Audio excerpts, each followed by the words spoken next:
As we have finished reading from the book of Deuteronomy, we return once again to the book of Bereshit, or Genesis, to that very first Torah portion, which contains those 7 days of creation, the very first word of which is Bereshit, in the beginning. And the very first letter of that very first word of the very first book of the Torah is Bet. And Bet, as you may know, is shaped a little bit like a parenthesis with a little arrow up on top pointing upward. And the rabbis in the Midrash had discussions about why the Torah would begin with the letter Bet, which is the second letter of the alphabet, because Aleph, the first letter, was very upset about this.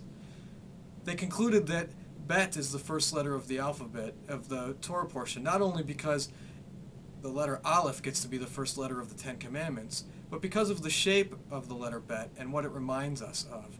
It reminds us that we can't question what came before the 7 days of creation. We can't prove what did or did not exist before the Torah tells us about the beginning of the world.